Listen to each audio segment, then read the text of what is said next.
I want to start with a little story from years ago when my son Will was between 1 and 2 years old. And I took him to visit my parents who live out in the country about 3 hours away.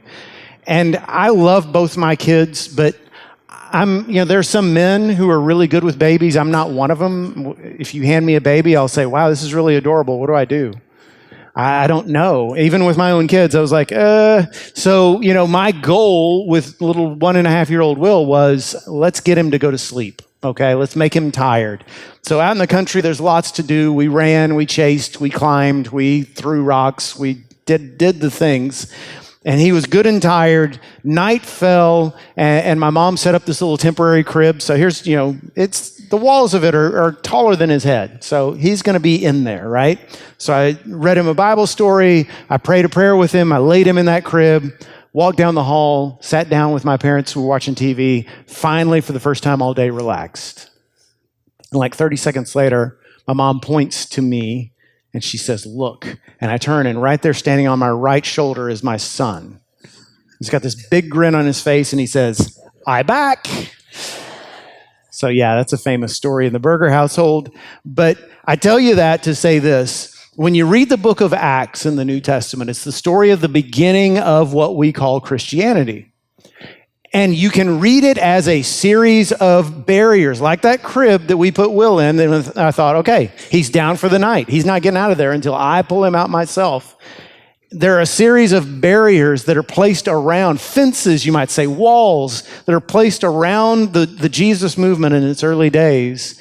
And it looks like that's it. It's contained. It's just going to be these people. And then the church climbs over it and says, I'm back. You can't stop me. I've got the Holy Spirit. I've got the best news that's ever been heard. And so, for instance, the way the story of Acts starts, there's just a few hundred followers of Jesus on the earth, only 120 of them in the city of Jerusalem, and they are scared and they're confused and they're just waiting for a sign from God on what to do. And you would think that that's going to be it, right? Jesus was amazing. Anybody, even a person who didn't believe in him would have said, okay, he was one of one. I've never seen anything like him, but he's gone now. So once the generation of people who believed in him is dead and in the ground, that'll be it. There will be no more talk of this Jesus guy. And then the day of Pentecost happens. And so instead of one person who's walking around God in human flesh, you've got thousands of people who have the Spirit of God inside them, who carry the living God with them wherever they go. And that's a barrier that's been crossed. And not only that, but a language barrier has been crossed, because before you had to speak Hebrew to understand the gospel. Now there are people of every language group in the Mediterranean who know Jesus and can tell you about Jesus if you live in that part of the world. But even then, there was another, even bigger barrier. It was all Jews, just Jewish people. Now, let me just testify that my wife gave me for Father's Day a few years ago one of those DNA test kits, and I sent it off to see what my ancestry was. Guess what? I'm white. Yeah, this is just basically it. I'm, nothing more interesting than that. I was hoping with a name like Berger that maybe there was some Jewish blood in there, but no, not a drop. And so imagine if Christianity were just restricted to the Jewish people. And for a while, it looked like that's the way it would be, that Jesus was the Jewish Messiah. Everybody else, it's none of your business, right? And then one of the Christians, one of the early believers, not even an apostle, a guy named Philip, said, didn't our Lord say that you'll take my word to Jerusalem and then to Judea and then to Samaria? Well, nobody's gone to Samaria, have they? Okay, well, why not me? And he took it upon himself to go to this part of their country where the people who lived there hated Jewish people and Jews hated them back, but he preached the gospel to them, and by droves they were coming to faith.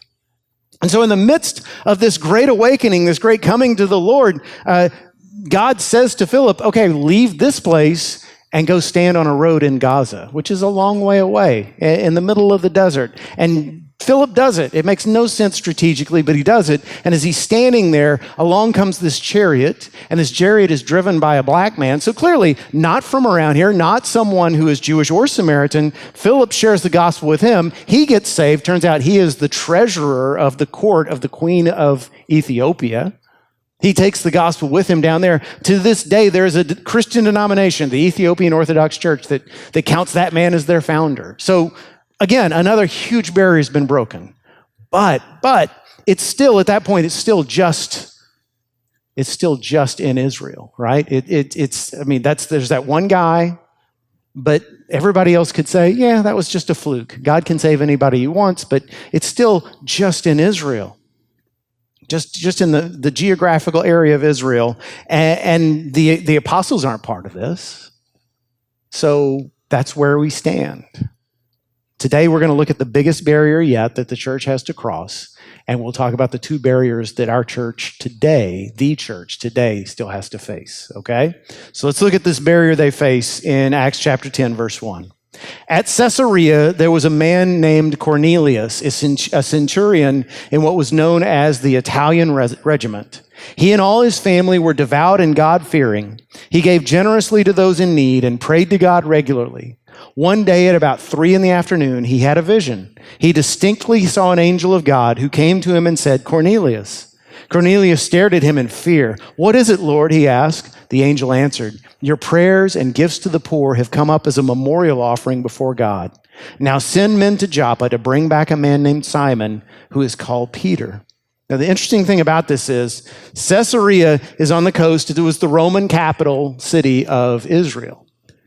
And you know who else was living in Caesarea at this time? Philip. You know, the guy who preached to the Ethiopian, the guy who preached to the Samaritans. After that encounter in Gaza, he moved to Caesarea. He and his wife had 4 daughters. They were prophetesses themselves. And so he had this whole house full of people that preached the gospel. So you would think, here's this guy Cornelius. By the way, here's the second thing that's interesting. It wasn't unheard of for Romans to start believing in the God of Israel. It was unusual, but not unheard of. Remember, there's a story in the Gospels of a centurion who asked Jesus to come heal his servant who's dying. So here's this guy Cornelius. He's clearly a God seeker. He is obsessed with the God of Israel. And God says, I'm gonna show you even one better than that. I'm gonna introduce you to my son who can save your soul. But why doesn't he say, there's a guy just down the street from you here in Caesarea named Philip, and he's good at this whole thing. He can tell you the truth. You can get saved today. Why instead does he say, send men to some guy 30 miles away in Joppa? Well, the answer to that question is because the apostles still aren't on board with this whole evangelizing the Gentiles thing yet. The apostles are still thinking, this is about us Jews. Gentiles need not apply. They have to get the apostles on board. And the way they do that is through Peter. But Peter has to be prepped, okay? And so that's what comes next. God has to prepare Peter for this paradigm shift in his thinking. So verse 9 says, about noon the following day, as they were on their journey and approaching the city, Peter went up on the roof to pray. He became hungry and wanted something to eat, and while the meal was being prepared, he fell into a trance. He saw heaven opened and something like a large sheet being let down to earth by its 4 corners. It contained all kinds of 4-footed animals as well as reptiles and birds. Then a voice told him, get up, Peter, kill and eat. Surely not, Lord, Peter replied. I have never eaten anything impure or unclean. The voice spoke to him a second time. Do not call anything impure that God has made clean. So the Jews practiced a law called kosher. It was their dietary law. It restricted what they ate. It was one of the ways they knew they were separate from the rest of the nations on earth. And Orthodox Jews still practice this today. In fact, if you go to Jerusalem, city of Jerusalem, you literally cannot get a cheeseburger in that city of millions, because the kosher law says you can't mix dairy and meat. You get a pizza, it can have cheese, but not meat. You see, it's this law still exists. Now, what God is saying to Peter is, it's time to throw that away. It's time to set that aside. I know it came from Moses, but you need to set it aside. Why? Because it's become a point of division. It's become a barrier to the gospel. If you as a Jew can't eat certain meats, if you can't eat certain foods that are favored by the Gentiles, and I want you to win those people to the Lord, you're going to say, well, I can't go to that person's house. I can't sit down at a table with them because I might become unclean. And God says, it's time to set all that aside. By the way, Jesus told them this years earlier. You look up Mark chapter 7:19. Jesus said, all foods are now clean. The law of kosher was set for a certain period of time to separate the people from the nations, but now it needs to go away because, as God says, nothing that I have made clean shall be called unclean. Now listen, we all have our little boundary markers, don't we? We all have our ways of feeling superior to others.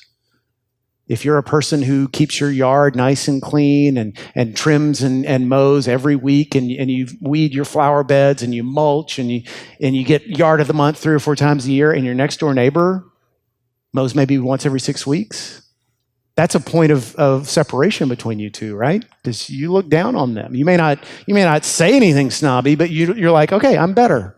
And that's what the law of kosher had become for the Jews. It had become a way of feeling superior, a way of separating themselves. And God said it's time for it to go away. And so when Peter wakes up, he realizes, here's what God's saying. God's saying, I need to be open to the fact that he's doing things I never thought he would do. He's reaching people that I never thought he would reach. A barrier has just been crossed. So Peter follows these men to Caesarea. Cornelius has gathered his entire family, all of his servants, into his house. Peter shows up. And he's got to be the most uncomfortable man on earth. He's never been in the home of a Gentile before. All he knows to do is what God told him to do. So he tells the story of Jesus and his death on the cross, his resurrection, and the gospel like he's preached before. And to his amazement and surprise, everyone in the house gets saved that day. And it's obvious because they begin to show the same signs that the disciples showed on the day of Pentecost to show that God has come into their life and changed them. Then he has to go back to Jerusalem and explain himself to the other apostles, who at first are very furious with him. How dare you bring these unclean Gentiles into our family? They have no business worshiping our Messiah. And Peter says, well, let me tell you what happened in Caesarea. And they literally say, well, I guess God can do what he wants. If God wants to save the Gentiles, I guess that's going to have to be okay with us. I guess that's the thing now. And again, as a Gentile, I'm so glad. And not just because I love bacon and I love shrimp and I love catfish. And in the second service, when I said the word bacon, a lady went, woohoo! I mean, literally, it was exciting to her that these laws don't restrict us anymore. But far more important is that Jesus is for me and for you, not just for the people that he was born into. That barrier is gone. However, I have a little secret for you. It took the church a long time to really get that message. Because years later, Paul and Barnabas decide, hey, let's go take this good news all around the area that we call Europe today, so Greece and Turkey and all those areas, and they're preaching the gospel, they're planting churches, and the Christians in Jerusalem throw a fit, and they say, how can you do this? You're going to wipe out our identity. You're bringing people into the faith who've never been circumcised, who don't follow the law of Moses, who don't offer sacrifices. You need to make them Jews first, and then they can believe in Jesus. And they have this big conference in Jerusalem. This is Acts 15, where Peter's the one who basically carries the day and says, listen, I told you the story of me and Cornelius years ago. God can do what he wants. And fortunately, they decide you don't have to become Jewish first. You can be saved just as you are. And then years later, even Peter backslides. He's visiting the church in Antioch, Paul's home base, and he decides, I think I'm just going to hang out with my Jewish friends instead of my Gentile fellow believers. And Paul calls him out in front of everyone and says, you of all people should know that none of us can live up to the law. All we need is Jesus. So this is a barrier that keeps coming up, and the church, God keeps finding a way to get over it so that the gospel will not be inhibited. And again, as a Gentile, I'm so thankful, and you should be too. But what about today? You see, here's the thing I believe. Because we live in a sin-cursed world, there will always be barriers to the church doing what we're called to do. There will always be difficulties. There will always be things we have to get beyond. And I can think of 2 barriers that we face in the world today. I'm going to tell you those 2 and what we ought to do about them, and then we're done. So one of the barriers is outside of us. It's in our neighbors. The other one is inside of us. The one that's in our neighbors is what I call a spiritual barrier. The spiritual barrier is, it's summed up in just saying, they're not interested in what we have to say. They don't want to know what we have to offer them. They've lost that hunger to know the truth.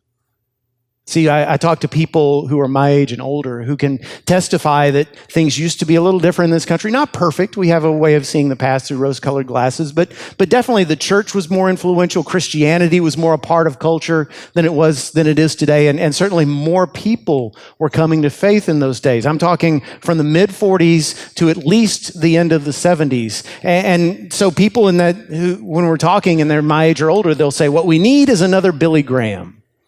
Now, if you're not familiar with that name, or if you've heard the name but you don't know about him, let me just tell you just a little bit about this guy. Billy Graham was a preacher who preached during that time from the mid-40s, and actually he passed away in the 21st century. But he was a guy who could fill a stadium like Taylor Swift. I mean, a preacher who would stand in a stadium and it would be packed with people, and then they would play Just As I Am, and people would flood the aisles to come forward and give their heart to Jesus. This is a guy who would be invited onto national talk shows. See, what young people don't realize is it used to be that there was one late night talk show everybody watched. So if you stayed up past the news, you'd watch Johnny Carson, and he'd have a movie star on, and he'd have a famous musician, and then Billy Graham would show up once in a while, and he'd ask him questions, and Billy Graham would answer from the Bible. This is on a talk show that went out to the entire country. This guy was so famous, if you wanted to write him a letter, all you had to do was just address the envelope by saying, Billy Graham, Minneapolis, Minnesota. That's it. The post office knew where he was. They'd take it to him. He even got a letter once where a person got confused and wrote, Billy Graham, many apples, many sodas. And it got delivered. This is a guy who had a personal relationship with every president from Harry Truman to Barack Obama. That's how many presidents said, I need to get this guy's prayers. I need to get this guy's wisdom. I need to hear from him and him hear from me and have his support. And it wasn't just him. If you're familiar with groups like Campus Crusade, now called Cru, or Navigators, or Fellowship of Christian Athletes, all these ministries were started during that period of time. And I got news for you. I love Billy Graham. He's one of my heroes. But it's not that he was an exceptional preacher. If you just read the text of his sermons or even watch old video, you're like, okay, it's pretty basic stuff. The difference was he was the man for his time. This was a time, that period of our nation's history was a time in which there was a hunger for truth combined with a consensus idea that the Bible is true. I mean, even most unbelievers thought, well, I'm not a Christian, but yeah, the Bible is probably where the answers are. I may not understand it, I may not live it, but yeah, if I wanted to, that's where I'd find the answers. That was the basic consensus of our country. And someone like Graham or these other groups would stand up and say, you don't have to understand it all. You don't have to follow it perfectly. You just have to believe that Jesus did it for you, and you're in. And people were so excited to find that out. Today, if you share that same message in the same way Billy Graham and thousands of others did, there's a different response. It's as though back then they were farmers who had ground that had plentiful rain and fertile soil, and all of a sudden we've been through a drought.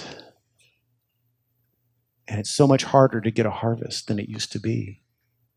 What we need today is not another Billy Graham. If Billy Graham was alive again today, he wouldn't fill up stadiums, and he wouldn't be invited onto talk shows, and presidents wouldn't want to go visit him because the culture has changed. There's a spiritual barrier now between us and our lost neighbors. And I know there are signs of change. There are signs of hopefulness. Our friends in the UK talk about a quiet revival over there that's very exciting, where these ancient churches that used to just have a handful of gray-haired folks, now young people are coming to church there, not in great numbers, but it's turning around. In our own country, Generation Z, these people here in the front few rows, they're more likely to go to church and learn about Jesus and be open to the gospel than their parents' generation was, which is good news. But still, and you look at guys like Jordan Peterson or Joe Rogan or the atheist Richard Dawkins, people who aren't Christians, but who will publicly say Christianity is a good thing. We need more of it. It's good for society. And yet none of those things have changed the fact that with each successive year, every poll that they take shows there are fewer and fewer people coming to Christ. So what do we do about that? There's literally no strategy. There's no $1 million campaign that's going to turn that around. That is a spiritual barrier that only the Holy Spirit of God can break through. And we need to be praying for that. Now that's out there. What about us? What about the barrier in us? This is what I call a cultural barrier. Because ironically, around the same time the ground that we were trying to plant in got hard, we started changing the way we looked at people who weren't in the church. Maybe not consciously, but it took time because we started fighting all these battles over political and social issues, and it came to the point where we started seeing our unsaved friends and neighbors not as neighbors to be won, but as enemies to be conquered. We saw our goal in the world not as a mission to spread the gospel, but as a war to reclaim our culture. We stopped seeing ourselves as citizens of heaven who were just down here for a little while as ambassadors, and instead acting like this world is our home and these other people are the unwanted invaders. And I'll illustrate it this way. If you can imagine just your average Christian family, and they've got a home next door to them that's empty, but all of a sudden one day they notice a new family is moving in. And of course, they're looking through the window shades and they're seeing what this family looks like. And maybe they notice that based on the way that they dress, that they're of a different faith. Or maybe they notice based on their bumper stickers and the sign they've already stuck out in their yard that they believe some stuff socially, politically that we don't believe. Now, how do you respond to that if you're the average Christian family? Do you respond with anger? Do you get online and say, "Don't California my Texas"? I moved here to get away from people like you. Do you respond with fear? Do you sit there and say to your spouse, "How are we going to make sure that our kids don't get influenced by them?" Do you respond with defiance and say, "Okay, we need to come up with some signs that will offend them really good, or let's find the slightest little infraction that they commit and report it to the HOA so they'll get harassed, and let's play gospel music full blast at 5 a.m. and whatever we have to do to annoy them so they'll leave"? Or do you say, "Lord, I'm amazed that you trust me enough to put me next door to some people who clearly need you.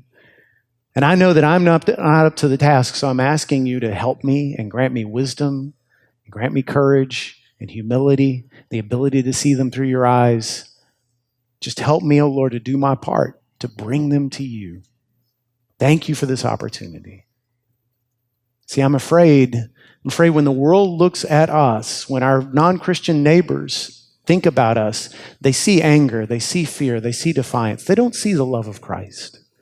They don't see what the world saw in the early church. Those first Christians, what did they do? They were a minority, unlike us. There's enough of us in this country, we feel like we've got our people, right? But the early Christians, that first group, they were a tiny minority. How did they turn things around? 4 things, real quick. Number 1, they prayed fervently. That same prayer that I just shared with you. Lord, show us how to reach them. Lord, soften their hearts so they will be receptive when they see the gospel in me. They prayed fervently. Number 2, they lived among their unbelieving neighbors with uncompromising integrity. There was a very specific pagan sexual ethic and social ethic and way of doing things in the Greco-Roman world. Christianity was nothing like that. They refused to compromise. They weren't arrogant about it. They didn't go on protest marches against Roman ethics and morality. They just lived with integrity. And their neighbors thought they were weird, and yet there was something compelling about it. Number 3, they loved their neighbors in practical ways. There are so many stories about this, but maybe the most spectacular is that Christians were well known for the fact that when these big epidemics would hit major cities, everybody would flee. Everybody who was able-bodied would get out of town to get away from the contagion because they didn't know how to stay safe. Everybody, that is, except the Christians. The Christians would stay behind and they would tend to their sick and they'd tend to the sick of the pagans as well. And some of them would get sick and some of them would die. And they'd say, "Oh, well, I guess I get to go to heaven earlier." And the Greeks and the Romans would say, "What's with these people? Why do they love us this way when we give them nothing but abuse?" And then the 4th thing, they spoke the truth about Christ in ways that their neighbors could understand. If you ever do a study of the messages of the Apostle Paul. When he goes to preach the gospel in a new city. There's so many different times this story is told in the book of Acts. If he's talking to fellow Jews, he's quoting the scriptures. He's showing them that the prophets foretold that Jesus would come, that Jesus would die, that Jesus would rise again. But when he's talking to Gentiles, he's not quoting the Old Testament. He's not talking about prophets. Why? Because that means nothing to them. He's speaking the gospel in words they can understand, that they can identify with. He's, in his own words from 1 Corinthians, he is all things to all people so that by all possible means he might win some. And that's how the world turned around. Those four things. What I'm asking you to do today, what I'm asking you to do is to pray and say, Lord, we're facing barriers right now. The gospel's not spreading like it has in times past.